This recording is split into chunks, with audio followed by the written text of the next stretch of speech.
in... Hello. That's going to be a lovely surprise. And a very good evening, everybody, and a warm welcome to our Lyceum evening, coming to you from the Paul Christian Spiritualist Church on the south coast of the UK. Two wonderful people with us tonight. We did meet earlier this year, but maybe we shouldn't mention that because things didn't quite go according to plan, but they went the way they should have done. So, well, there you go. But we've got the wonderful Kerry McLeod and Phil Dykes joining us. Where are you currently? In Blackpool? In the northwest of England, yes. The northwest of England. Very hard keeping up with you two because you're all over the place. You're here, there, and everywhere. I'm very envious. So very, very warm welcome to both of you this evening. For those watching who may not be familiar with you, and I don't know how that can happen because they obviously don't look at anything on Facebook. A little bit of background. How did you, Kerry first, please, how did you come into the mediumship side of spiritualism? Well, I think the same as a lot of young people, there is an understanding that as young children, we perceive a world that isn't seen, but we're quickly taught that that doesn't exist. And it was that way for me. And when my daughter was born in, oh goodness, way back in 1996, she's 27 this year. 27 or 20?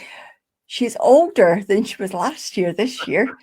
That's when my mediumship began to show itself. The spirit world began to make themselves aware to me, and I began to perceive things in a way that I hadn't done before.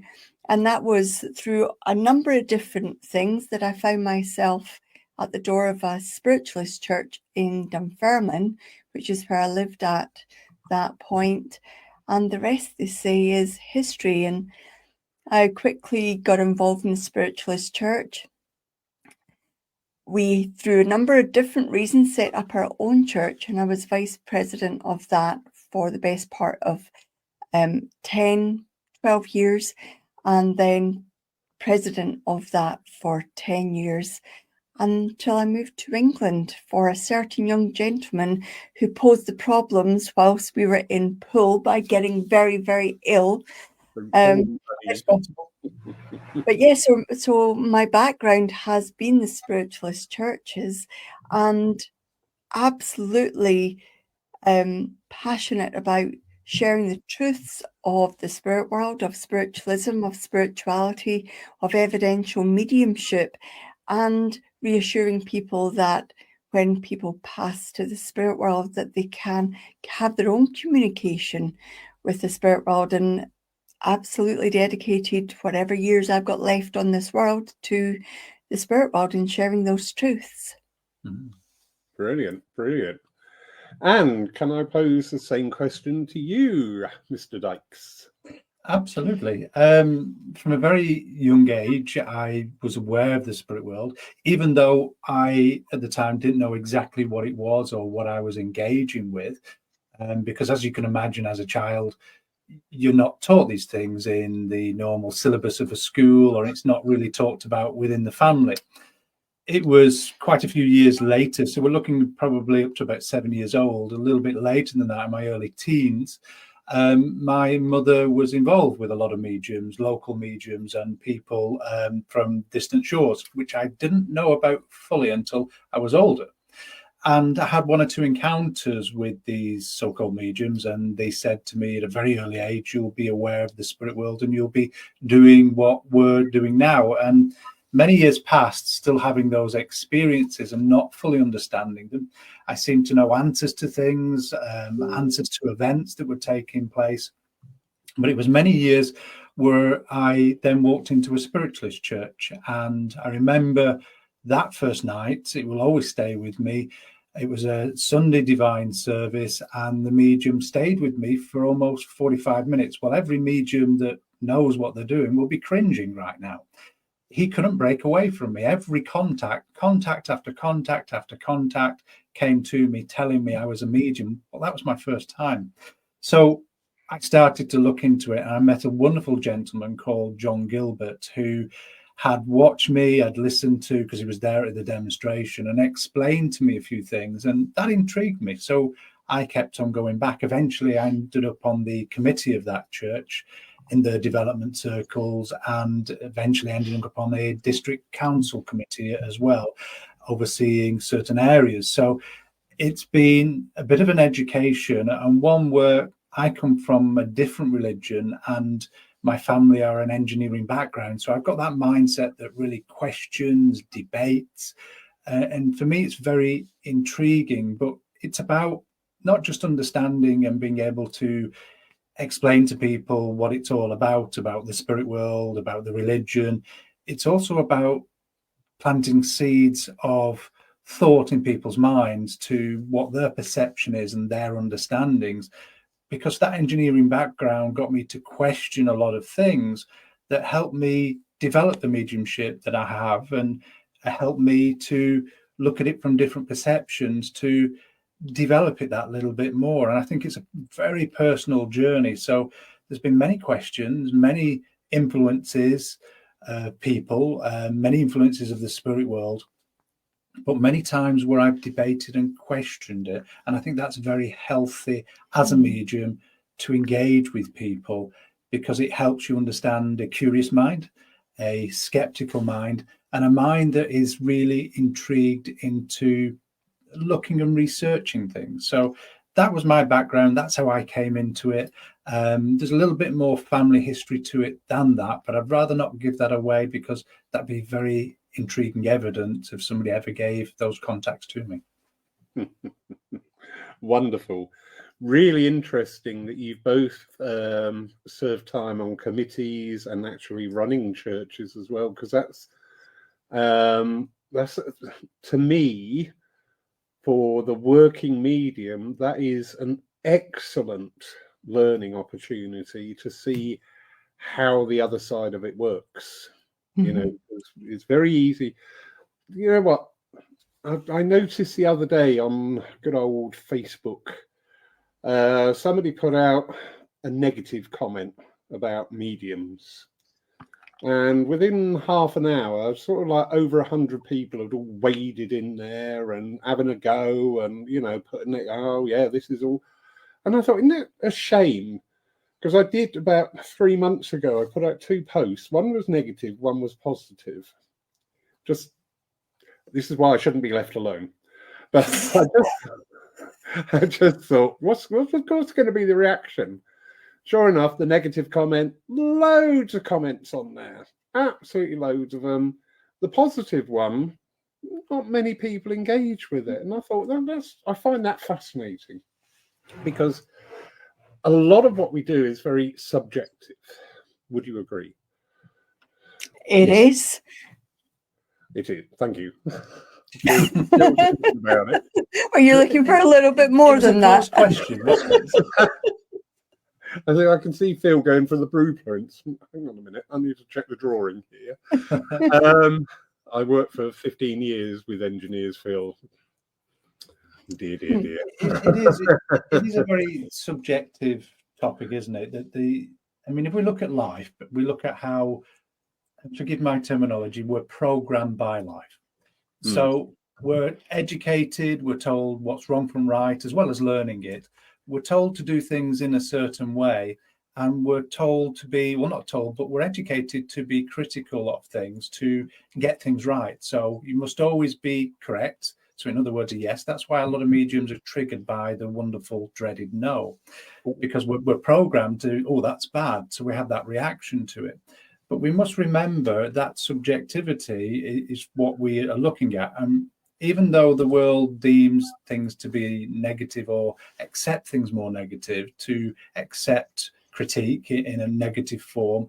And if I give you an example of that, if I said to you, Lawrence, you know, you're absolutely the most wonderful medium in the world. That was brilliant, the contact you did. It was excellent, exquisite. You go around, really? What's he after? What does he want? Why is he buttering me up? That's the thought that we have. But yet if I say, well, it could have been a little bit better, or you could have done this, or we should have seen a bit more of this, you go, well, yeah, actually, you'll accept that more. because that's the way that we're programmed. So we have to look at that, if you will, when we put a negative comment out, how people see it and engage with it. But we also need to remind people we live in a wonderful world, a very beautiful world, and understanding that mediumship is not just about evidence, but inspiration, about compassion, empathy, understanding, and seeing the world from different perceptions and what's the other word I'm looking for? Perspectives. Then we grow as a person. So it is very subjective. I think there is that aspect that's not been missed by Phil and myself. When we got together, excuse me, we brought together our experiences and understandings of what mediumship was about the training, but we know the training of mediumship is actually a small proportion of what makes a medium a medium. And when we put together our life experiences, I graduated from Edinburgh University with counselling and psychotherapy qualifications. We're both life coaches. When we put that all together, it seemed to bring an input of the individual person that couldn't be ignored. And that's where we were, well, when I started training mediumship back in around 2007, 2008, publicly, with the personal development aspect incorporated into it. I mean, it took me years to try and find a way of being able to deliver this publicly. But I shared it in 2007. And at that point, personal development was spoken about.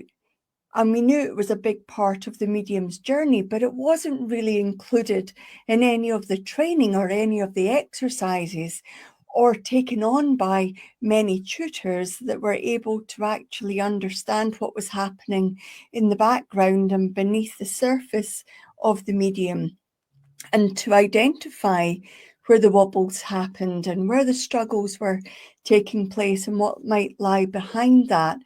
And when we got together to work together, there was an understanding that this had to play a major part in whichever way we decided to teach mediumship to the people that wanted to train with us. And it seems to be having an impact. The mediums that are now working publicly own their own mediumship. They're empowered by the reflective learning. They're understanding how to make the training they've learned their own. They're not ending up carbon copies of anybody else. And they're able to fully embrace what the spirit world want to do through them. And it's really, really lovely to see each person becoming unique whilst following a format which is trained, I suppose, around about the whole world. Formal training is formal training, regardless of how you teach it, whether it be clairvoyance, whether it be colour, whether it be clairsentience. The way it's embraced by each person becomes very, very unique. And that's where we begin to see the spirit world being able to speak individually through a medium, and that medium, just nothing phases them. Underneath the surface, they are splashing away, they are kicking away, but on the surface, they're able to manage the limiting beliefs that are happening underneath and present in a way that can be publicly presented and accepted as a decent quality of mediumship. And that's the subjective nature that you talked about, because if we look at mediumship in its entirety, yeah, we understand the processes, the mechanics, the ways that we work, but each of us is an individual, and how we perceive those understandings and work with them to become natural, because that's the main factor, being natural with them. We present things in a different way. We present things in an individual way. We see things slightly different. So that subjectiveness within the medium is crucial, because otherwise every medium will be the same. It will be the same things that we see. So we need to have those understandings. But also what Kerry's talked about there as well and brought it in very well is where we could say the negative side of things bothers us at times, doesn't it? And let's be honest, it does. As a medium, we don't like Those that wobbles. those wobbles, those critiques of other people's, or those statements or things on Facebook that you just talked about. But we're able to look at them, and we should be able to see a positive side to them and go, okay, there may be a point here, without getting emotional responsive, and say, okay, let's have a look at this, let's question it and debate it. And I think that's very healthy as a medium, to look at different things in different ways and understand different people's perceptions of things as well. There's that aspect. Sorry, Laurie. Well, We'll sorry, let you Laurie. get away- I am a poet and I Carry don't on. know it. I'll pop There out is and move that along. aspect of people being able to share their view as well and be embraced and accepted for having a different view. When we all have the same view or are expected to sing from the same hymn sheet, then it becomes a bit about them and us. Whereas I don't personally feel the spirit world are wanting a them and an us. They're wanting a group of people that are able to communicate on behalf of those that no longer have a voice, which at some point, hopefully not soon, we're all going to be part of. I know when I get there, I want to be able to, from the spirit world, work through a medium who is empowered with their mediumship, able to understand what to do with the evidence that I'm giving them, and has a bit of personality about them too, and understands me emotionally, mentally, and spiritually as well. That can't be taught necessarily. That has to be grown and developed over a number of years. So I'm all for people having different views in different aspects. It means there'll be a medium out there for every one of us. Very true. Very true. But I was asking myself this question today. I don't get up to much. I was asking myself this question today, and I thought, what is spiritualism? And have we sort of stalled a bit? Because there is no death, and our loved ones can come back and tell us they still love us, and they tell us they're still, watching over us. But that's just one thread of what spiritualism is about. And this is something I've started working more with development circles here, which I'm running. And it just came out of the blue. Somebody asked to join, and there was just something there. I thought, oh, yeah, you need to be here. And she was like, well, you don't know me. And I said, listen, my love, I'm quite a good judge of character. I can teach you mechanics. I can teach you different ways of making links. I can teach you all what I know, but I can't teach you to be a good person. I can't teach you to be an inquiring mind and an open vessel for the word of God, because at the end of the day, everything we do actually supports the theory that God is in everything and everyone. And when I said it, I thought, oh, I must write that down, because that could be an address one day. But it is true, isn't it? Spiritualism sort of seems to have stalled a little bit, in my opinion. And it's all become about the message. But then I think we need, no, we don't need, I never like saying it that way. But I think there is more scope there to actually start getting over to people the message of the message. Why are you getting that message? How is that happening? How is that, what is that ability? People put mediums up on pedestals, and I just say, well, no, mediumship is a faculty. It's like driving a car, and as we all know, there are good car drivers and not so good car drivers. So I wonder what leads to the message being lost if the messenger gets bigger than the message, and how does that get turned around? Yeah, and it's just a thought of what you've said. What if mediums had to work from behind a screen or not be seen? Would there be still a demand to be the medium?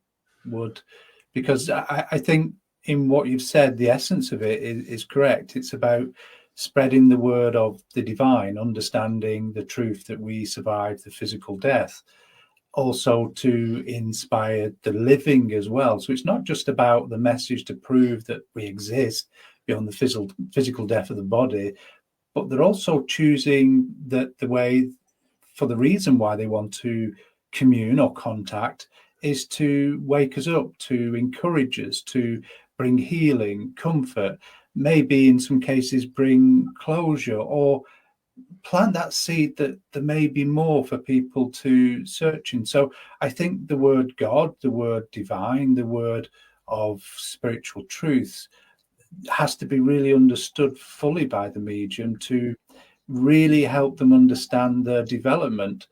For me, and I'm guilty as this, as probably there's others, that's probably my opinion. In the early days, it was all about the mediumship, getting the evidence, and yay, it was great. But actually, when we start to see the effects that mediumship can have for people, how it can change their life, how it can put a little bit more zip or pep in their step, if you will, back of life, and how it can make them think and make them turn a corner, I think that's where we start to realize, and as we work delivering contacts or readings for people, that those readings become more than just evidence. Especially for the medium, we get a different perception of life, understanding of life, and interaction with life, and we start to engage with those thoughts and reflect, and as a person we change, we grow, we get a deeper understanding, which helps us spiritually, if you will. There's an aspect there, just as Lawrence asked the question and you were speaking, there's an aspect that feels like you were saying it's stalling and maybe something is missing. Because if we, again, just my view, but if we look at students of mediumship, they're all about get the message, get the formal training, get the clairvoyance training, get the this, get the that. Mm-hmm. When we put up a personal development course, there's not very many that incorporates mediumship. There's not very many mediums sign up for the personal development, they sign up for the mediumship. We always incorporate personal development into, as you know, into every single course that we do. But I wonder if those people looking to become mediums don't want what is perceived as a difficult journey or a harder learning experience, and they don't want to do the work that will actually spiritualize their soul and allow them to become the better mediums for the spirit world. I wonder if that became a prerequisite for spiritualism and the mediums that work in spiritualist churches, if we would have as many mediums able to serve the churches. That is a really powerful statement. Thank you. And in my experience, yes, there is a lot of truth there. I've been looking at the calendar for Paul Church, and just something that's it's been there, and now it's sort of there. And maybe the way forward, what I'm looking for next year is less of the one-day courses and more of the extended courses, including an in-house long-term course aimed at exactly that. Not just developing the mediumship faculty, but also developing the person who is sat there. Because, you know, when you do this, you look at some of the... I was listening to Jean Bassett today giving a talk just on the turn of the century, and you could just tell by just listening to her the wealth of knowledge and understanding and engagement she has with both worlds. And what she was talking about spiritualism today. It's funny, 24 years later, we're still facing the same issues. We're still facing the same problems. We're still facing the same challenges. But it is, you know, and as I say, just dropping away a little bit from the one-day workshops, not that they don't have a place, but I think we run the risk of confusing some students, because some will go to this workshop, that workshop, another one, another one, another one. And at the end of the year, they may have attended 12 plus workshops, all given slightly different slants on the same subject, but containing nothing about you.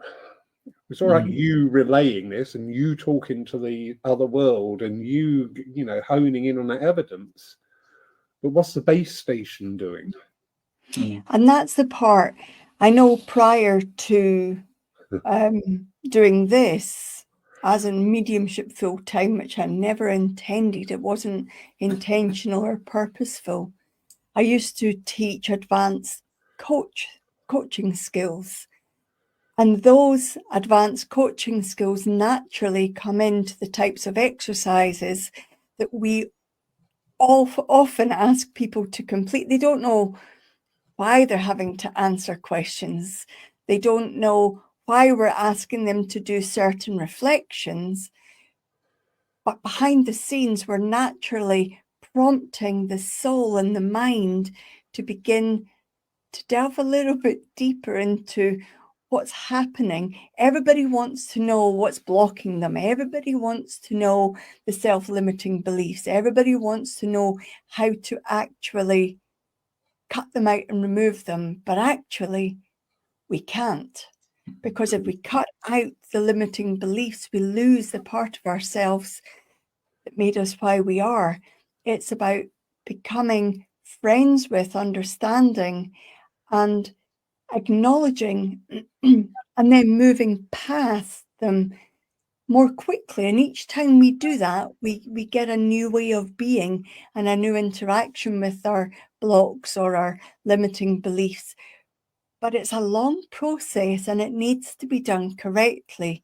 And I know there's lots of people out there teaching this kind of understanding, but unless it's done properly, people end up going to one day here to learn that way and another day here to learn that way. And by the end of the year, sometimes, and I know this is what we've found, they're in a worse state emotionally than they were at the beginning of the year, because they've opened up a tin or a can of worms, Pandora's box, and they haven't been facilitated correctly to be able to deal with everything that comes out of it. So we need to be very careful that our mediums of the future know how to deal with what's actually coming out of Pandora's box and get a perspective on it and not get really entrapped in a lack of perspective about what's in there. Yeah, I think what you said there, we must have been on the same wavelength this week, Lawrence, because I was listening to a couple of Leslie Flint recordings of Estelle Roberts and different people where they mentioned the state of mediumship back in the 70s. And when I listened to it, I thought, well, that's what they're saying today. So so what's happened in the last 50, 60 years, why has it not progressed forward? But I think what you mentioned there about that wonderful speaker, Jean Bassett, a very eloquent speaker, a knowledgeable speaker, to have that degree of knowledge and understanding of this material world and all the things we come across, the encounters and the experiences, but also then the truths of the spirit world, then that person must have to have gone through these and inquired about these self-limiting beliefs and understandings and what they call blocks today to get a real understanding. Because if we look, nobody likes to touch those sore spots in life. Nobody wants to question those emotional reactions because they hurt. They take us to a place of drama or insecurity. But if we understand the origins of them, not reliving them or recreating them, but understand where they originated and looking from, with a fresh perspective. And a fresh perspective, an adult perspective maybe, then we start to see why we react in certain ways and why things trigger us. And if we can bring that into mediumship, then maybe the dreaded no doesn't have the same effect. Maybe the insecurities of doubt don't lower the power of the medium. Maybe those self-limiting beliefs, anxieties and nerves don't get in the way of their development, where they stand in front of an audience, a congregation, where we hear a lot of people say, oh, I can never do that, I could never stand up. But actually, if we start to see these origins, what a difference it would make, because it would really empower the medium or the developing medium to look at it in a different way and take that step that might be frightening, but actually afterwards they might say, what was all the fuss about? Because it wasn't as bad as I thought. The fears seem stronger than the actual reality.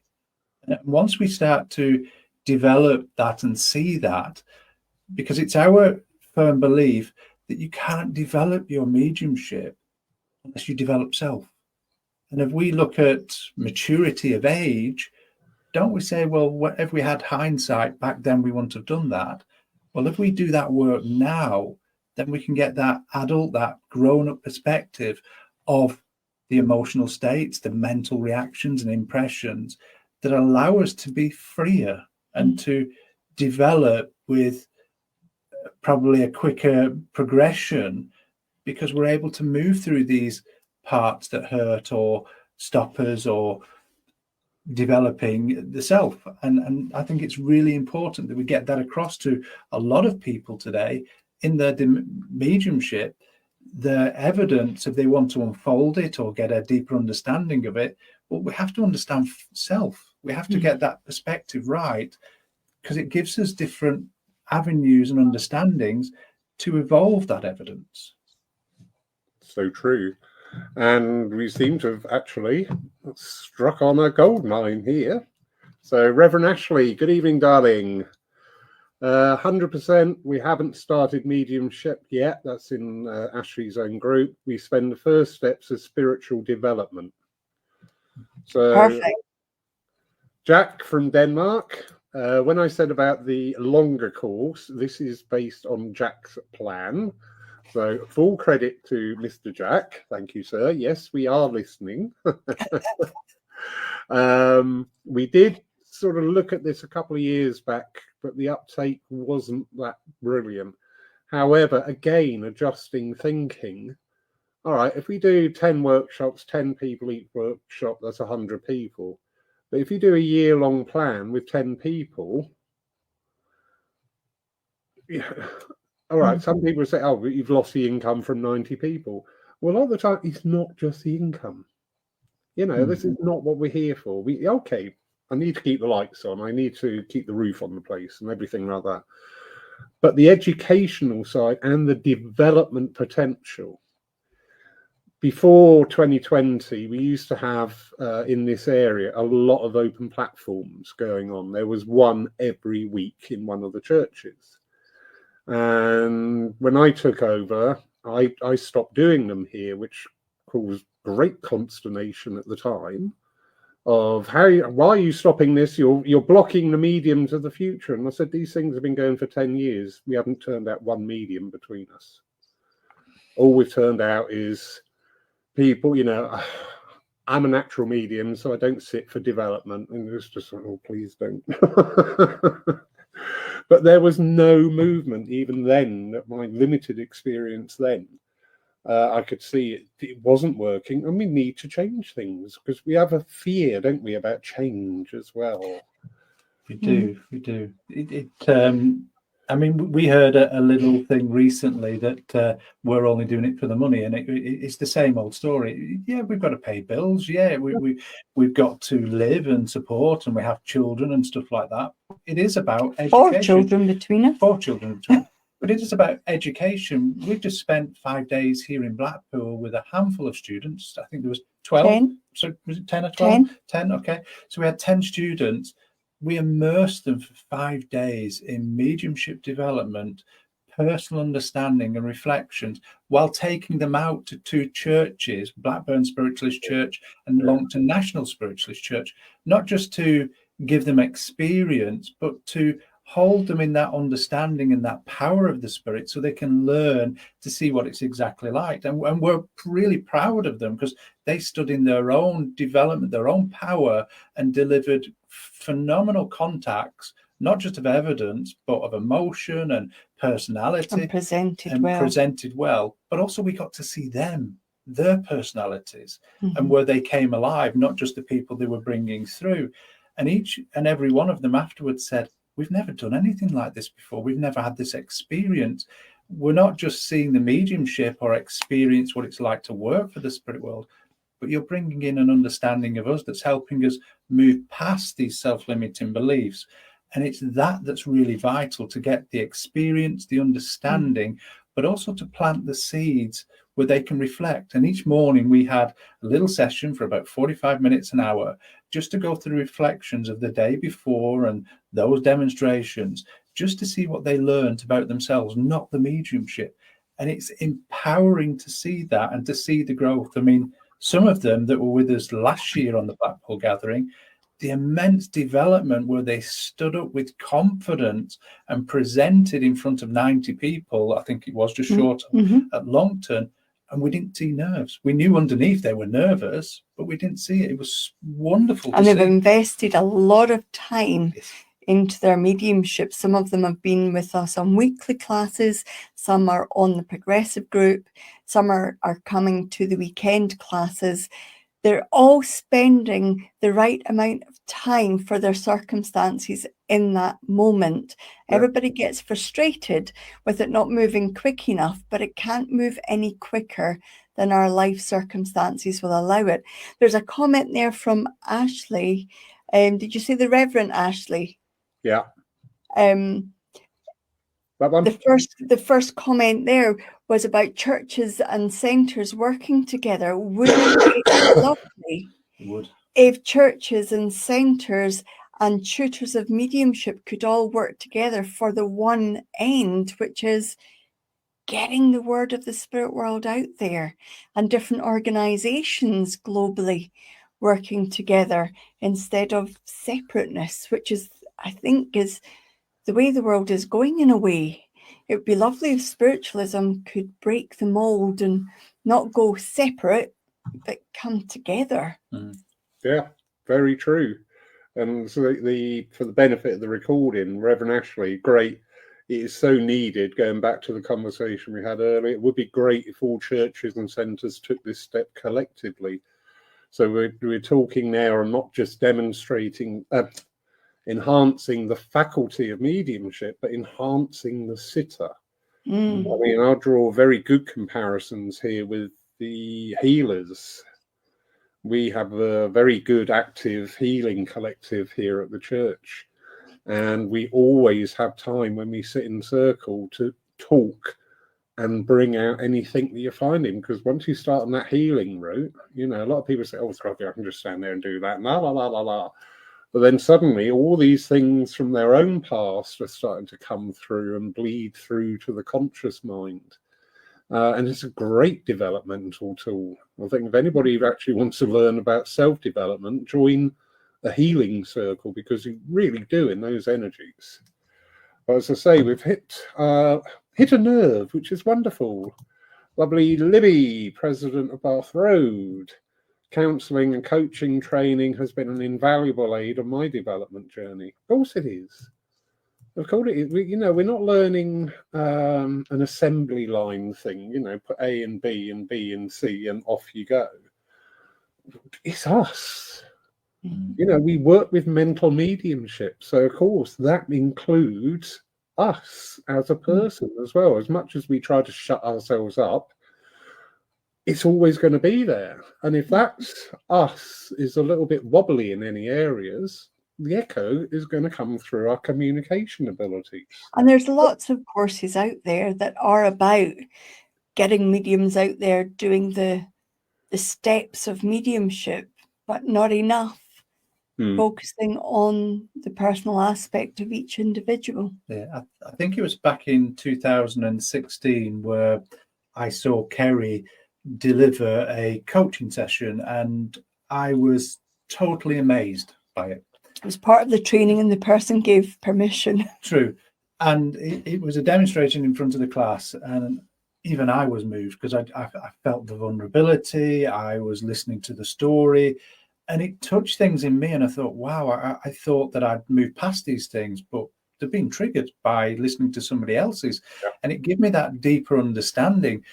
And I was fascinated and moved, and I thought, I need to learn this. So I spent the next couple of years developing that, learning that, and getting that education behind me, and going through those, if you will, training schedules, and getting that certification and diploma.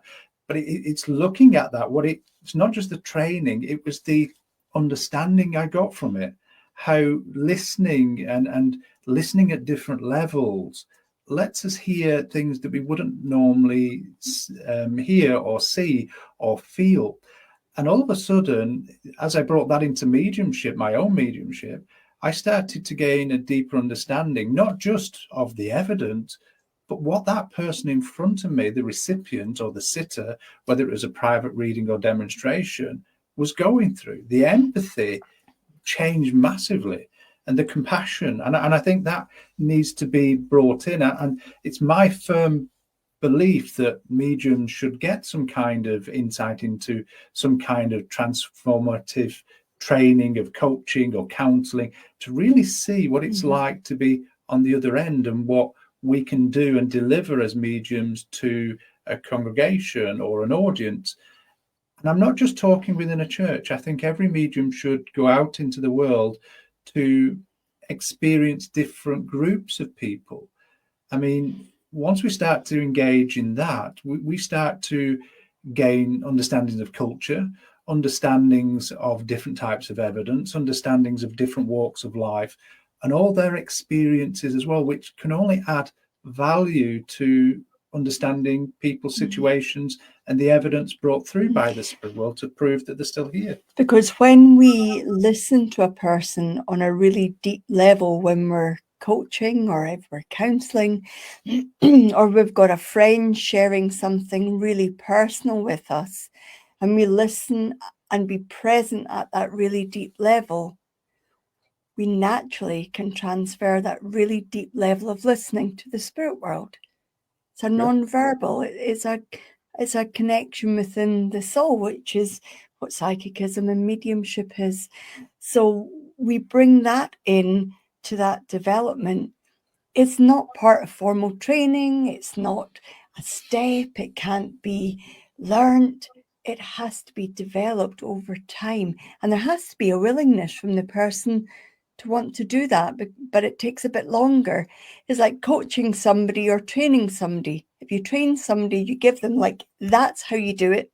That's why you do it. Just do it that way. If you're coaching somebody or mentoring them, you have to let them learn their own way to doing that particular ability or skill. So there's so much more involved in becoming the medium, but it takes a bit longer, and not everybody's willing to wait that bit longer for the ability to grow. Indeed. Yeah, indeed. Again, I shouldn't be left alone, and I was trying to do some figures and working out with the entire population of the UK what the percentage was of how many working mediums are relevant to the entire population of the UK.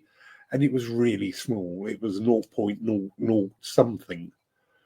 And I thought that's fascinating, that out of, I think it's based on 8 million that we've got in the country at the moment,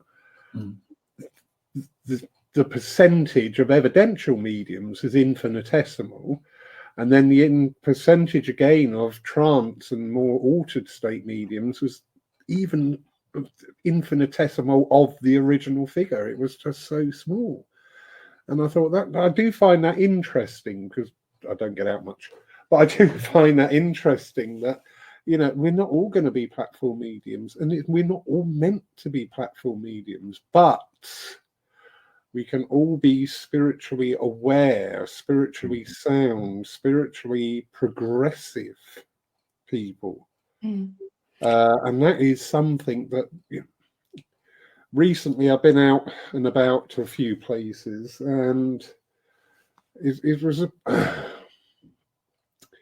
was interesting to see how little, if anything, is actually taught about spiritualism, where it's all just become about the message. And you can even feel it in the congregation, when the philosophy is going on, you can feel the fidget, you can feel the when are they going to stop talking? You know, come on, give me a message. And I just thought, we're missing out on this wonderful opportunity, because every time any evidential medium works who's worth their salt, it's a miracle.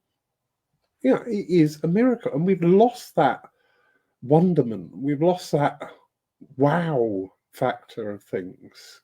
Isn't that representative of the world today, though? When everybody's, or not everybody, I shouldn't blanket everybody under the same umbrella, but when there's a lot of our population of the globe scrolling, and unless their attention is grasped in the first half a second, they scroll past it.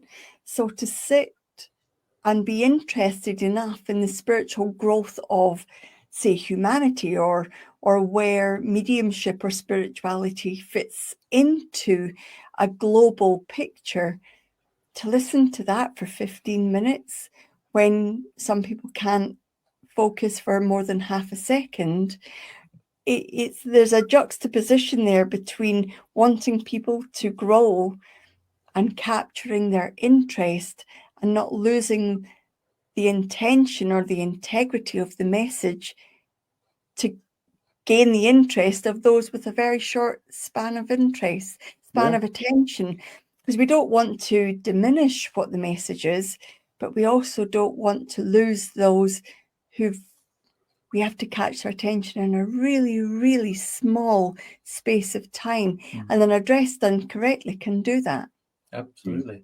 And I think you're right in there's a lot of mechanics taught of mediumship today, but there's very little of spirituality taught, or spiritualism. And if I go back to 2018-19, before the pandemic, the spirit world very urgently said to me, we don't want religion, we just want to work through man. Well, that shook me to my core, and I thought, well, that's what the religion's about spreading the word. Or I thought, and I'm not being derogatory to the religion, it's my thought at the time that spiritualism is wonderful and still is.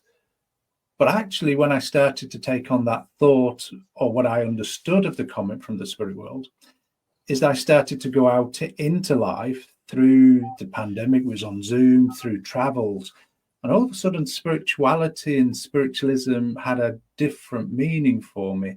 It wasn't about the religion, and I think we can find that in books and available courses and be taught about it, but I think we have to learn it. I think we have to experience it, and only by going out into the world do we really understand what it is to be spiritual, what it is to be of a representative of a religion and ambassador. Because if you're the medium, you're looked at in a way, and this is something we learned quite recently, as probably the most spiritual person in the room with most knowledge.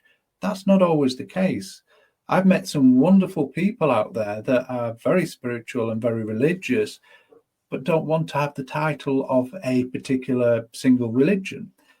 But what I learned from the travels and engagement with people, it's about our intention. It's about our understanding of life, how we develop empathy and understanding of other people's interactions and experiences, and how we take those on board and reflect on them and learn from them. I think that's what we need to be taught, to gain that empathy, to gain that understanding, but also to take spiritualism and its philosophies and its science to a whole new level, a level of that we can really develop self as a person to be better, and to be better than we were yesterday. And I think that's really important, that we never stop doing that, because we start to see things in a different light. That's what mediumship is, though, isn't it? Planting the seed. Yes, it's about validating that life continues, that we physically cease to be, but in every other way, emotionally, mentally, spiritually, we still exist. But if we look at mediumship from the perspective of planting that seed of spirituality, if somebody leaves a Sunday service or a divine service, a demonstration, a private reading, a healing session, and the seed is planted as in, what's this about? Then their own journey starts. In my mind, that's what I've always had a view that mediumship was about. Yes, spiritualism is important. Yes, knowing that we don't die is important. Yes, having our own mediumship is important. But really, mediumship was, for me, it was given to individuals walking this earth to inspire others to start their spiritual journey. It's happened so many times, and there's probably a shift. I know that everybody seems to have a sense that something's coming, and hopefully it's for the better and not for the worse. But if we can get the word of mediumship out there, we can get the seed planted in more and more people, where even if we never hear from them again, their journey has begun. The seed is planted, they water it, they feed it, they nurture it as much as they can or not, and it grows given the amount of attention it gets. We could end up with a globe full of spiritually awakened people as their seed of spirituality is grown. It would be lovely to have that if everybody approached it from the same perspective. And it would be a very wonderful thing. And to give you an example, you mentioned about the different comments on Facebook, the positive, the negative. Well, it's easy to be in the negative, into the drama. All we have to do is turn the news on, and we find out what a horrible world it is. They say good evening and then proceed to tell you every reason why it isn't a good evening. Siri's about to talk to you, so we'll see what they say as Siri turns on. But if we watch the news, we see nothing but awfulness, drama, and really horrible things. And I'm not denying those things are going on in the world. But if we're to change this world, then we need to remind ourselves that the world that we live in is a beautiful place. Man has always fought each other from day dot, whether it's single combat or whether it's tribes, whether it's nations and groups of nations together. But if we take ourselves outside and take ourselves into the local countryside, you're not influenced by those things. You're influenced by the atmosphere, the colours, the warmth, the breeze, the sound of the animals, the birds. And it brings the truth back, and it gives us a time to reflect in a truthful and honest way, not from the mind, but from the soul, and how we want life to be. And to find that peace today is priceless. And to have that every day in some way, shape or form allows the person to develop. And if we could do that as a human race, then we might see parts of the world maybe different, but we can accept them and live in a more peaceful way, in a more tolerant way, and have more empathy of things, that we could reach decisions that help this world. So we'd all be manifesting a different and positive world. Correct. Yeah, no, some really good points.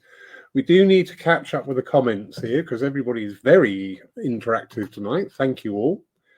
Reverend Ashley, if we don't know our own edges and make room for the shadow in our spiritual work, then we're just inviting spiritual bypassing, and that is a disaster in mediumship. I couldn't agree more to this conversation. Brilliant comment. Lovely. Daniela from Holland. Jack Eckhart is so right. Are you listening, Lola? Jack is right. Okay. I'm going to get in trouble. There's a rarity. A man is right. Oh, shock horror. Quick. What's the date? Libby says quality, not quantity. Carly Douglas, who obviously was with you in Blackpool. Yes. She was. And she's in England as well. Can't wait for next year. She's a wonderful young lady that has developed, and I can probably embarrass her a little bit. The 12-month growth that she's gone through has been incredible. To see her last year to the distinguished lady that she is right now, and when she stood up in Blackburn and Longton, she held her own. The presence, the atmosphere, her just whole demeanor, personality, it was great. It was just wonderful to see that development.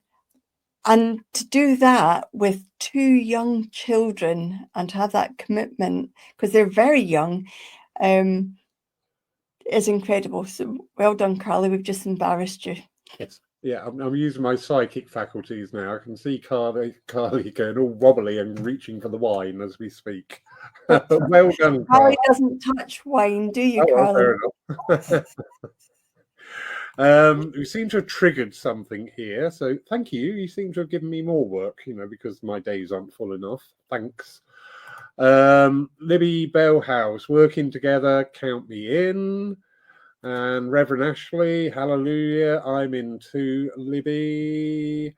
And Libby has suggested a Zoom get-together call for me, thinks. So looks like something may be happening on the South Coast, which is very interesting. Good. Thanks, you two. We look forward to that. Lovely Stevie Trolland's in the room. Good evening, Stevie. Is that We'll a be waffle? getting in touch with Stevie afterwards, and yourself, Lawrence. You already know what that's about. But yes, Stevie doesn't. Stevie doesn't. So we can make anything up we want now, Stevie. But no, it's all good. Tell him about the wasp behind him. Yes. You tell him about the wasp. It's in the cupboard with him at the moment. Carly again, I'm so grateful that I met Phil and Kerry so early on in my journey, and not many tutors put as much evidence on personal development as they do. And their guidance has been invaluable to me. So there you go, proof of the pudding. Proof of the pudding. The Reverend Sherry Ann Bodmin Barnes, it's nurturing each to those who are seeking, but we need good mentors. Very true, very true. Ashley again, not me. I love philosophy prayer only services. I think it is a reintroduction to how beautiful they can be.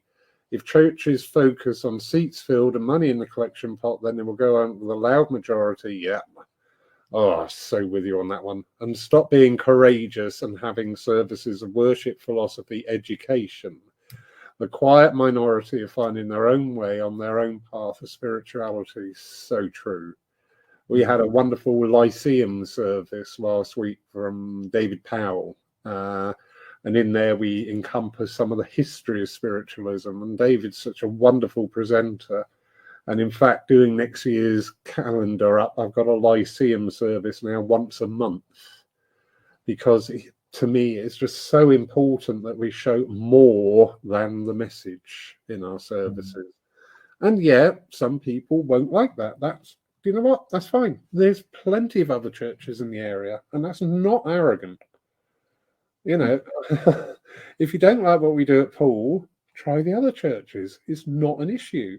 And the same thing, people try the other churches in the area. If they don't like what they're doing, try Poole. That's how we coexist, for goodness sake. It's not a contest. Jack mentions a very important word here. Yeah, we have to experience it. Whatever we read or being told is someone else's truth. Really, really go with that, because I've been pushing here about experiencing, even in the services. As part of the preamble, I just say to people, you're not here to watch a show. You're not here to sit dispassionately and, hope that you might get a message. You've got to be in the energy, because you are the energy. You bought that energy. You have, actually, and it's something that Jack's mentioned there.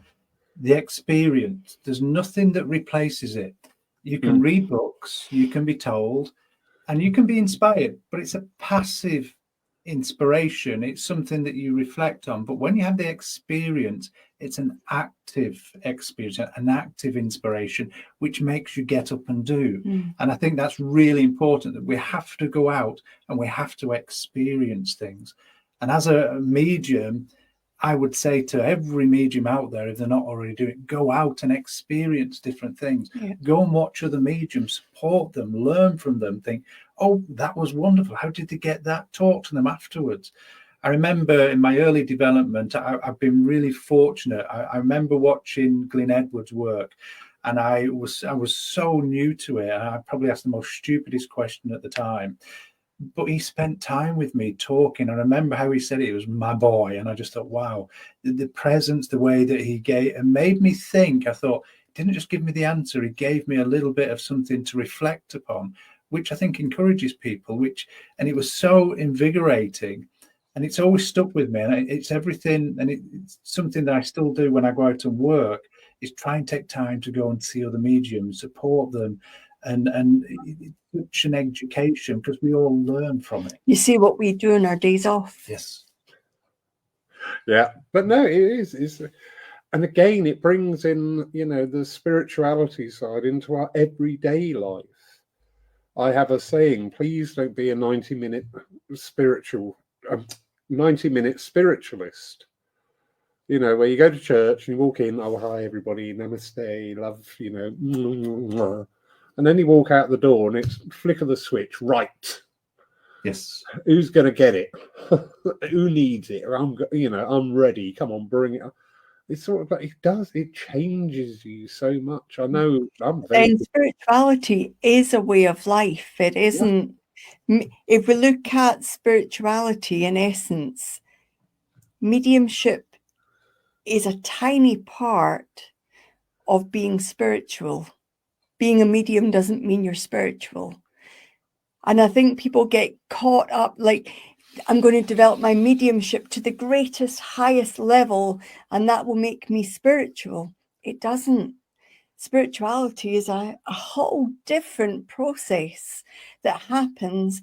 And as we begin to become more spiritual, the likelihood is that the mediumship will improve as well. But spirituality, what we found, and many others of your listeners will have found, is a way of life. Mediumship isn't a way of life. It's a way that we can live and interact and deliver and be in the essence and work with the spirit world. But being spiritual is a way of life. It's walking the walk. People that we often come into contact with will tell us that we're exactly the same in person as we are online. And they somehow, as good as it gets. Yeah, they somehow or for Carly and the others at Blackpool and in the other countries that we've been, they say, we've been with you 5 days and you're not changing. Like, this is it. This is a real person. We don't put on a spiritual cloak and only show the spiritual part of us. What's the point in that? We're not walking the walk.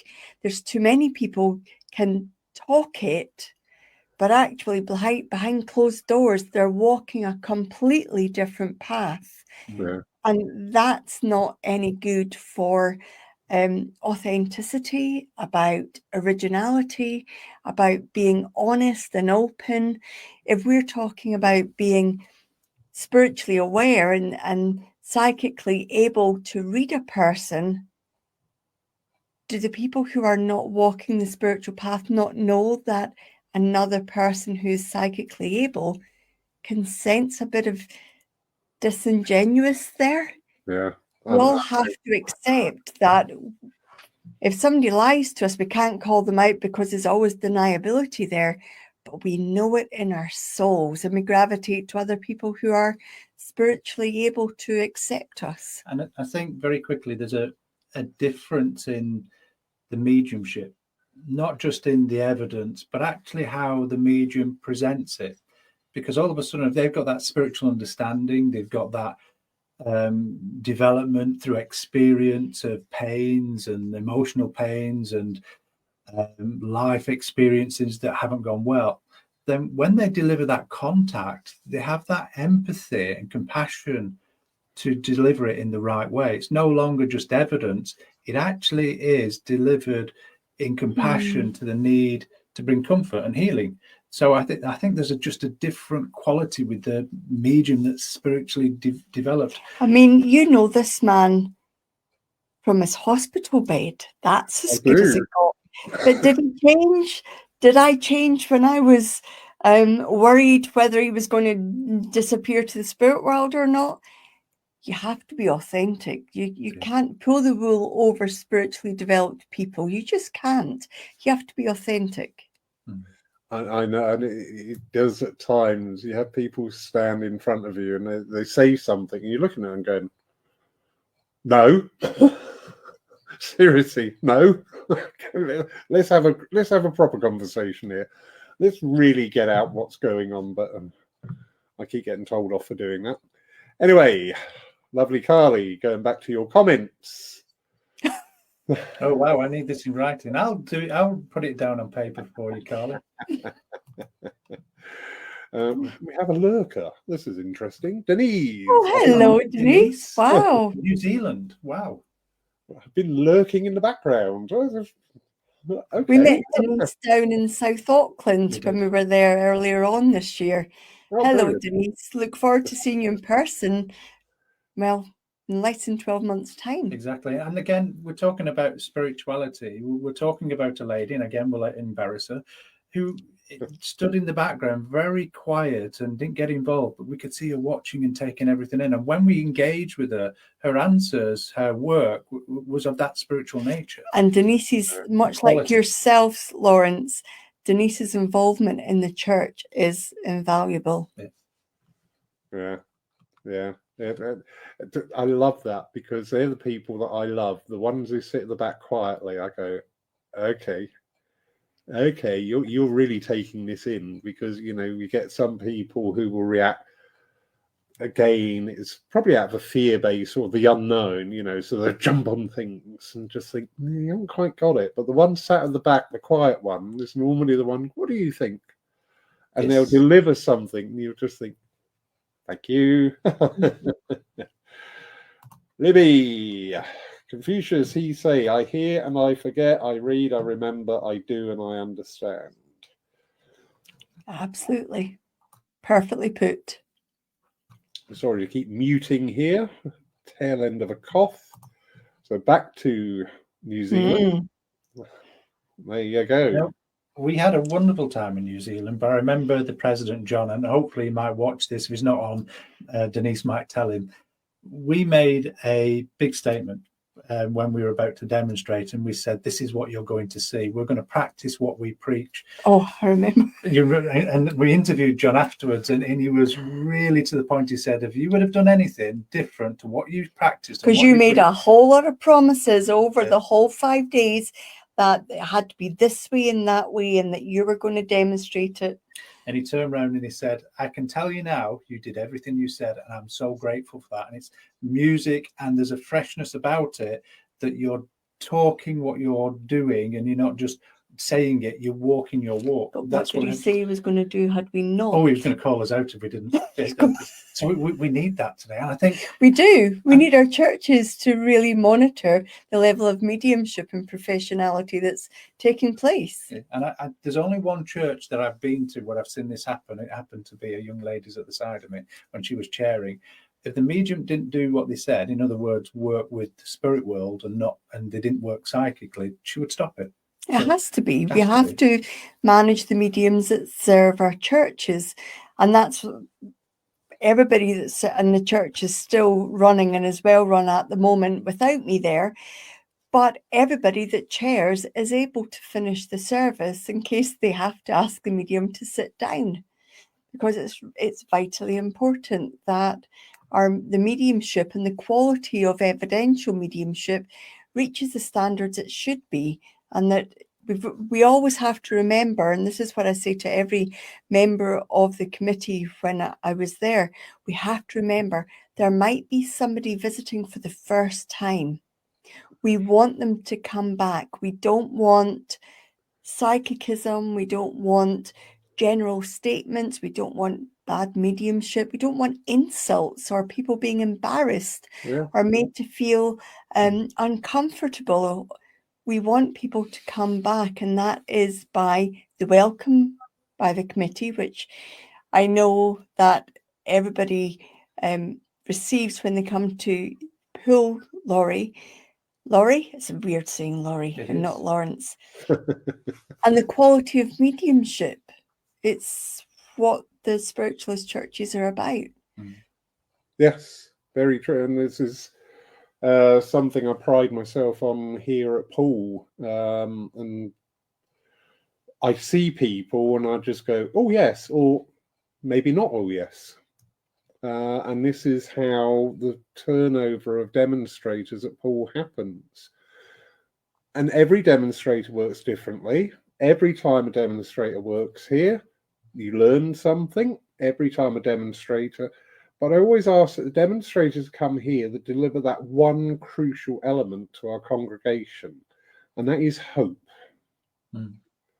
Now, be that through the quality of the evidential mediumship, be that through the quality of the philosophy, whichever route is needed to deliver hope, because my God, we do need it in today's world, and it is uplifting. I do question some people I see advertised and just think, oh, that's interesting. I wouldn't have put them on the platform just yet. That's my own personal thing. If they're out there doing a job, absolutely fine. Lovely saying from the wonderful Mark Stone, says, it's not my monkey and it's not my circus, which sounds a bit harsh, but it's true. But as I say, you know, we've got the most wonderful thing ever. You do not die. You know, you can't beat that, because that changes your life, that changes your perception, that changes you. It changes everything. And because of that importance, it's so important that the demonstrators that we have here, in whatever guise, whatever field, whatever subject they're taking, I want the best of the best of the best from them. This is why I encourage people to display their passion, because when their passion comes out, it really reflects, it really engages. Our Lyceum services, the family gatherings that we used to have here without the mediumship. We've got a couple of philosophy-only services coming up. We're having a slight change around with our evening presentations again, and we're going to be devoting one night a month to philosophy and the development of that. Just get people, you know, engrossed in it. And I'm not worrying about the numbers. I'm not playing that game. We seem to be too engrossed with numbers. We see it with the virtual, the electronic mediums, as I lovingly call them, saying, you know, I had 1,800 comments last night. We didn't say anything of value. We just had flower. You know, there's no value in there. Electronic mediums. I know, we could go. I mean, yeah, it's one of those things, isn't it? I think for me, I like good mediumship, and good mediumship comes with all kinds of different evidence. It's not just one type, whether it's emotional or objective. But for me, if it's done correctly, then it brings that loved one alive. But also it does something, and again, we have to remind people of this, is when we provide good evidence and we unfold it, we're unfolding a story of life. And if we do that correctly, what happens is we're evoking more memories for that recipient. So we might talk about a holiday memory and we go into details about it, but then they start reflecting on other holiday memories with that loved one and interactions with them. We're opening up, if you will, a doorway to that, all those memories they may have pushed to one side or forgotten about. And that doesn't just sit with them for the night or for them those few moments to get the contact. It can last for weeks and years. I talked about that first demonstration I attended, that first church. That still sits with me today, and that's over 25 years ago. Some of the evidence and the emotion it evoked within me because of other memories I had of that person, it's always stayed with me. And that is not just hope, it's inspiration.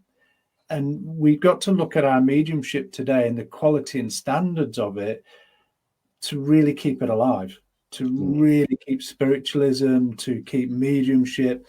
Yes, there's a lot of people out there that, like you said before in your comments on Facebook, that can see the skeptical or the negative and the toxic comments. But actually, if we do it properly to the level we should, then it makes people think. Doesn't prove to them, because we can't prove it. It makes them think, well, what if that was me? What would my evidence be? What would my loved one say? And then it takes on a whole new meaning in that reflection as those mindsets start to change. Very true. And again, that word, experience.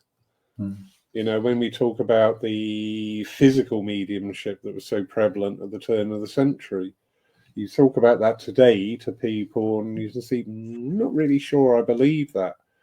I've had the privilege of being in a few physical demonstrations and I'm there. When I think of it, I'm there. And the atmosphere, the presence of the other world, everything, because we engage with that experience. And this, to me, in my opinion, is what we need to be doing with our churches and centres. You know, you often see it. Oh, thank you. That was a lovely. And you can almost hear this sigh of relief. Oh, thank you. That's another service done. And I'm not being rude. I'm not being nasty here. I'm sort of working medium. I experience this. You know, it should be. It should be. Come on, everybody. This is so. You know, I always say, if my mum and dad come through and talk to me, if it's me mum and getting told off, so that's fine. But if they come and talk to me, that is just amazing.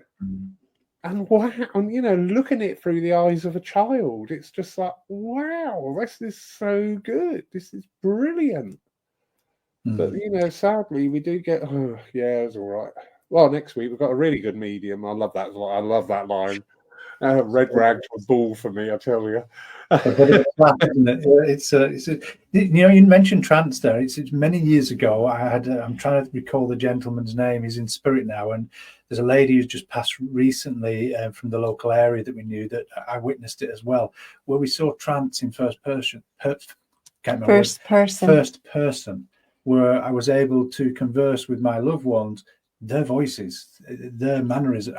It was incredible. And it wasn't in darkness, it was in light. The room was lit. And to have, I don't see that anymore. I mean, there's some wonderful teachings, wonderful philosophy, but I'm hungry for that evidence. And it takes us back to this conversation: development, discipline, dedication, time served. Putting that, and I think that's really, really important today. This world is a very quick world, a very fast world, and as you mentioned before, with one-day workshops, this is where we seem to be falling down. They do need to be longer. They do need to be developed about the personal development, understanding what's needed of a medium and what should be taking place, and not rushing them out too soon. The last time I saw a first-person contact through a medium was probably over 12 years ago. The person's now in spirit world. I haven't seen it where the trance medium is gone and there's a conversation between you, the recipient, and your loved one in the spirit world, and you can actually interact and have first-person conversation. Do you remember? Oh yes, goodness, I remember. Oh, and it's incredible, isn't it? It's a beautiful, beautiful thing, and it just isn't seen now. So it's a great shame, but it's down to perhaps there's not the need for it now. Perhaps there's not the way people live doesn't lend themselves. We're not sat round the fireplace knitting and looking into the flames. We're now on our phones and iPads and computers. Yeah. There is, and sorry, you've just triggered my hobby horse. There is this thing nowadays where we see the phenomena of physical mediumship, or that level of trance mediumship. I always say, if I went on the platform tomorrow and levitated, next week you wouldn't be able to get in the church because people want to see it again. The week after, the church would be packed again. The week after, people would be going, well, is that all you can do? Can't you, now spin round or do a cartwheel or something? And then we see the pressure being now. I got involved in an online debate, and it wasn't very popular, but I just said that a lot of these deep trance and physical mediums that we're seeing, where people have got, different views on their credibility, how much is that a reflection of how much pressure people are putting on them to perform? Again, losing the miracle side of it. And as a working medium, I've had an occasion to stand up there and just go, do you know what? For whatever reason, it's not working today. I'm really sorry. I'm going to have to sit down. But you do see where you have these larger events going on, that they always go on. And I often think, what does the spirit world think of this? Wouldn't that be an interesting insight? It would. It would be fascinating. And the thing about the spirit world, there's so many points of view that, it's just wonderful. But again, in my early development, there's been a couple of times where I've stood up to represent the spirit world and the spirit world's not been there. And I've had to say to the congregation, I'm really sorry, ladies and gentlemen, the spirit world's not with me. I'll just talk to you for a few minutes. And people have debated with me, why would they do that? And jumped up and said, well, I'll show you. And it's all been psychic, and you point that out. And then the spirit will come in and deliver that service in such a way. And I think for every medium, they're going to hate me for this, but we should go through it to realize that we're only human beings. We can't do it without the spirit world. And we learn so much through that, the honesty, the genuineness, the humility to stand up, to say, look, the spirit world's not working with me. I can't do anything about it. And we all have that fear in the back of the mind. Will they turn up? How will they be? Which then I think it is from those self-limiting beliefs that creates that pressure. But we have to remember that mediumship is a partnership between us and the spirit world. If we think about us being a link in a chain, and the chain being the group of people who have, for whatever reason, I'll choose myself, for whatever reason, agreed to work alongside me. Just because I'm the only visible part of that team doesn't mean that I'm any more important than everybody else on that team. And I don't know how many people in the spirit world it takes to make a contact happen, or to allow healing to take place. I would imagine it takes a group of souls to come together to make that magic happen that we perceive here. But we should never get above knowing that we are one link in a chain, and not forget that without all those other links taking place, nothing happens. And if we get above that, or forget the team of people that have agreed to work alongside us, then we forget what we're part of. We start getting, I don't know, maybe too big for our boots, or maybe a bit disillusioned, or whatever, however it manifests itself. We get beyond the plain fact that we're part of a team being asked to do something. We're the verbal part of it. We're the part people can hear and see, but we're not the most important part. Absolutely not. I think the spotlight should be on the communicator, the spirit world. And I think there has to be a reverence of the divine in there. And that quality has to be seen within the mediumship. It's not a show. It's not an event. It's a dedication of service to that unseen world and humanity as well. And I think that's why we need to remember about the ethics, the morals, compassion, understanding, and we're here to empower people and be truthful. Yes, very, very, very lovely comment, Reverend Ashley. Every service is a demonstration of a miracle. Every healing session is a demonstration of the miracle of healing. What a privilege that we have the opportunity to be part of. We should walk out of the door and down the street shouting a message of hope that we have seen with our own eyes and heard with our own ears and felt in our hearts. And we should be running to church every week. Wonderful. That's so perfectly put. It is. Yeah, absolutely. But I've got all these hobby horses all lined up here. Because another thing that's been going through my mind quite a lot recently is that, number one, when we get up to demonstrate, how long before we physically stand there and go, "Good evening, ladies and gentlemen," is the spirit world actively engaging in making those links? Because it's just, I'm coming up now with a figure of about 7 to 10 days in some cases. I'm on board with that thought. It was a question I asked to that trance medium that talked in first person. because he said, "Oh, I know a few people here who've got questions," and I put my hand up, and he said, "Here's the answer to your question," and that was my question. And you hadn't even asked your I question hadn't even yet. asked it or talked to any about it. It was one of us formulating in that moment. What do I ask here? But you said that medium did that the whole. Yeah, they did, and there was a Asian lady there, and he spoke in fluent tongue to her, and she was translating, giving people the contact. It was incredible to watch, phenomenal.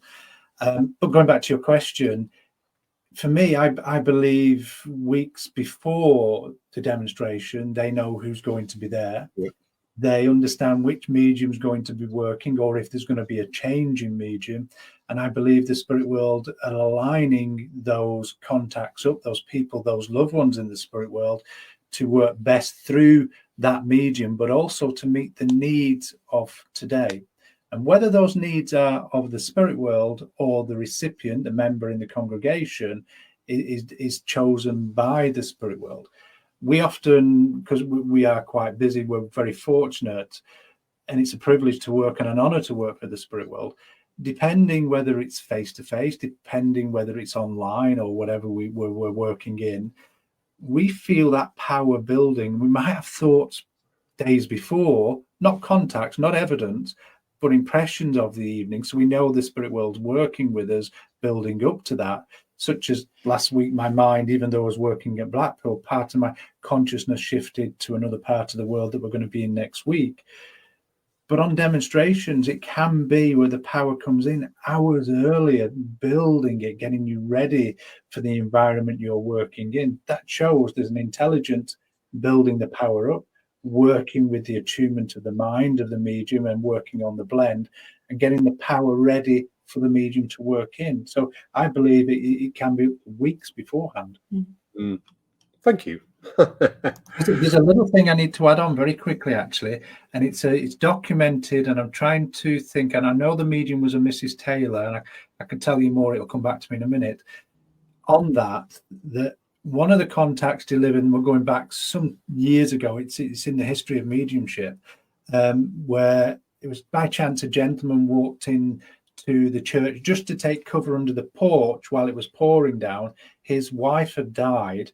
I can't remember how, but he was planning to end his life, and he stood in, and the medium said, "I need the gentleman that's just stood," and brought the gentleman in and gave him phenomenal evidence, but then told him to take the bottle or poison or whatever it was out of his pocket, that his wife was here and not to do that.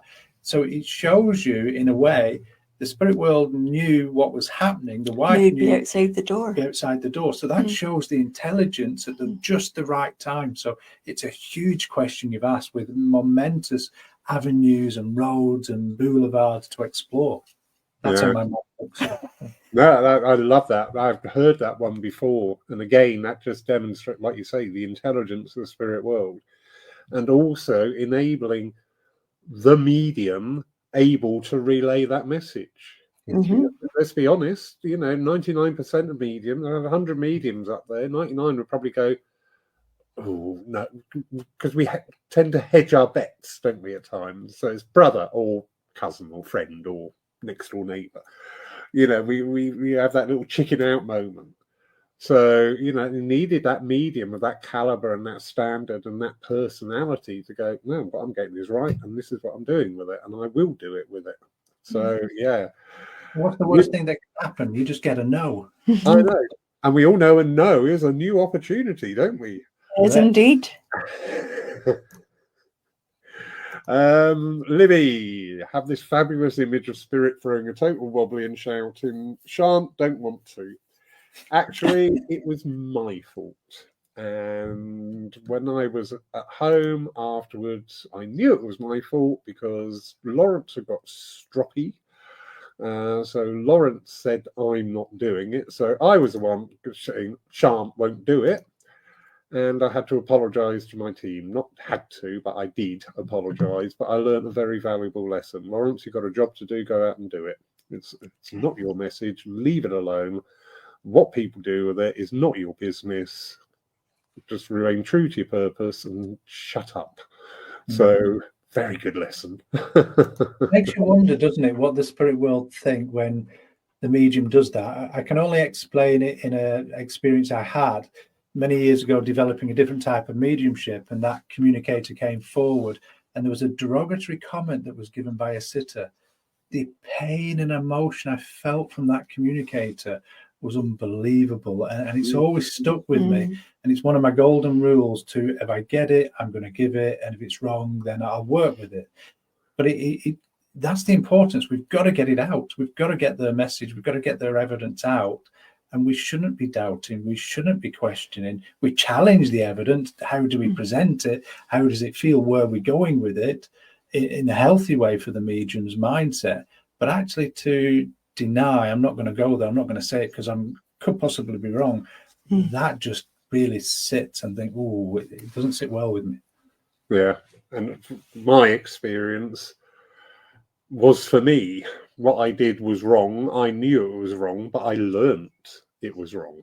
I understood it was wrong. So, yeah, do you know what? That one service, disappointing as it may have been to people, was an invaluable tool in my development. So, well done me. Yeah. Jack from Denmark. Working on platforms shouldn't be about us as mediums. We should, as mediums, in respect for both spirit and recipient, be humble and honest about the connection, and don't let our ego take control of the communication because it's just for us to look good. Absolutely. I like Jack. He comes out with really intelligent things. He does actually. He's a lovely man. I have to say that because he's coming back again this year. So, hello, Jack. No, you know that, Jack, you're always welcome. Right, well, we've been waffling on for an hour and a half now, which is probably could do another hour and a half. However, thank you. Our pleasure. We sort of had a topic semi-lined up, but that's gone out the window, so that's fine because we've spoken about the passions. So we're waiting for it next time. Yeah. Lovely evening, very interesting and enriching exchange. Thank you, Kerry, Phil, and Laurie, and everyone part of the conversation. Lots of food of thought for the near future. Keep on the mission of eternal spiritual progress. From Reverend Ashley. Thank you, darling. But yeah, I've really enjoyed it. So this is probably the longest conversation I've had with you, Phil, now, so that's quite good. It is actually. Every time I've come, well, the only time I've come down, I got ill. Well, next time we come, Lawrence, I'll make Phil do the workshop and the dame and the Sunday service. And just for common belief, it wasn't anything that Lawrence gave me to eat. He didn't. Yeah. Oh no, it wasn't. Thank you. It was Phil's stubbornness, actually. It was. We have had a bit of a history of some people coming to Poole and ending up in Poole Hospital. I'm starting to get a little bit worried about it. All totally unrelated. I can recommend Poole Hospital, though. They were the best. They were fabulous. Yeah. Very, very good. So if anybody from there is watching, thank you very much. Absolutely, yes. Yeah. No, we are lucky. It is a very good. I mean, every hospital, they're dedicated nurses. They're there for the draw a simile there between those and working mediums. Yeah. They're there for the nurses, the doctors, the support staff, the people who came in and tended and brought the food and the water. They were just fabulous. Yeah, brilliant. So, Libby, thank you so much. Fabulous evening. Carly, fantastic conversation. Love listening. Denise, thank you, everyone. You've answered a few questions I've been pondering. Oh, that's good. Brilliant. Well, hopefully we've posed a few questions now as well. I love that when you come out of thinking, yeah, but how about, or whatever. Anyway, shut up, Lawrence. Thank you so much for your time. Absolutely wonderful to reconnect with you, even if it's just the virtual way. But yeah, this is the way of the world now, so why not? Thank you so much. Make everyone jealous. Come on, give us a quick lineup of where we're off to on our travels next. Well, we head off on Tuesday over to Ontario, Canada. Yes. And then we head down to Santa Fe, New Mexico. And then we're heading over to Florida. What we're doing in Florida?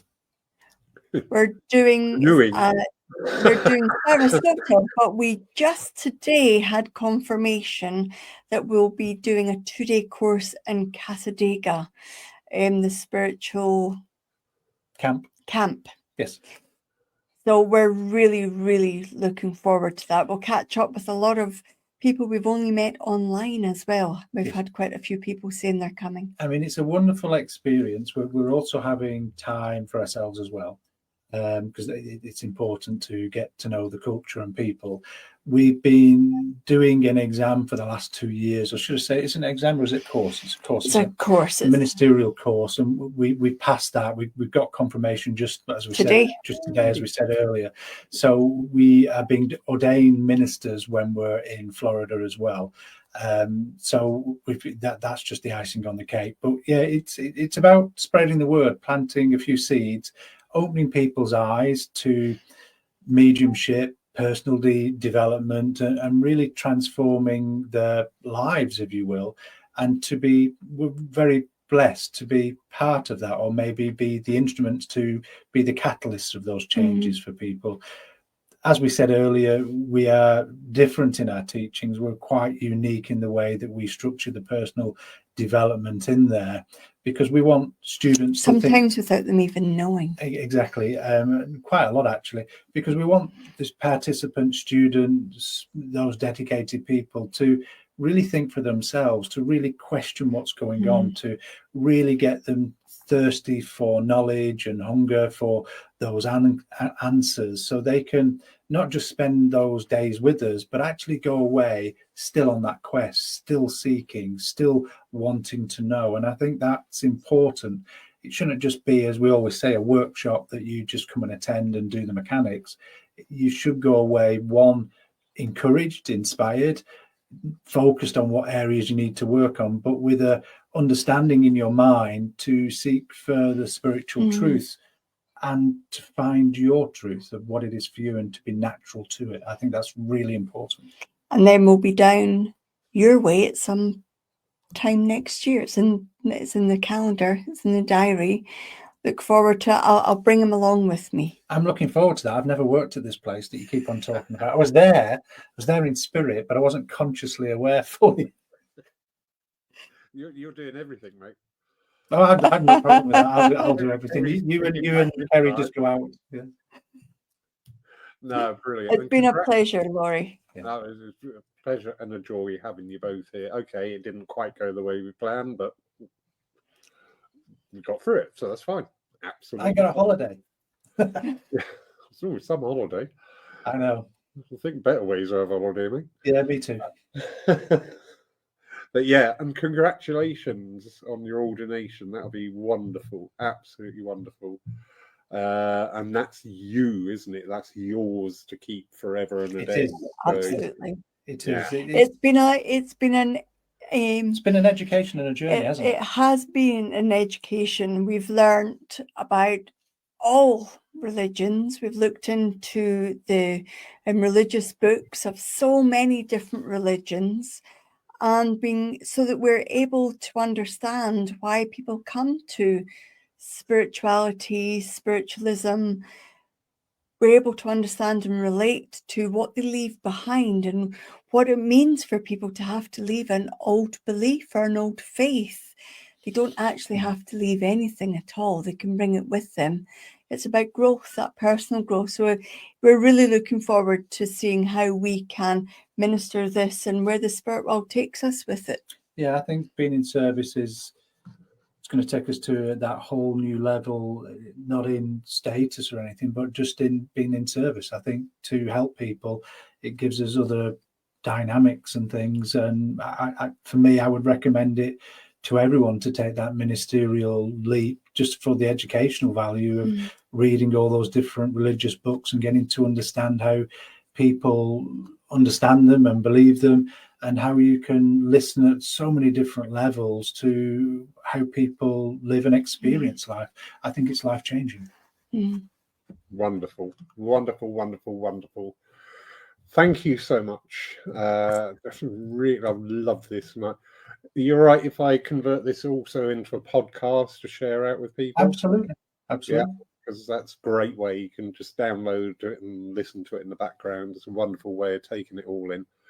Thank you so much. Thank you for your time, your knowledge, and just being you. So thank you, both of you, for that. We've been well behaved, haven't we, really? You've been very well behaved. Okay, thank you. Yes. The cat's missing you, Kerry. Oh, I'm missing him too. Her too. Do you mean a cat got on with you? No, she wouldn't come near me. But but Laurie kept on saying, yes, that's the cat's name is not my cat. Yes. Yeah. But she is my cat now, so her name is now Cat. And Oh, she's progressed. Yeah. Promoted cat. okay. And how's Stephen promoted. Seagull Now going Cat. down? Anyway, thank you so much. Okay. Thank you, everybody. Yes. Please remember our service tomorrow is not available online. That's from the behest of the medium, and that's absolutely fine. If a medium comes here to demonstrate and they don't wish to be streamed, do not have a problem with that. I'm not going to force it on anybody. But in the meantime, thank you for joining us, and let's catch up sometime during the week. Good night, everybody. Good night.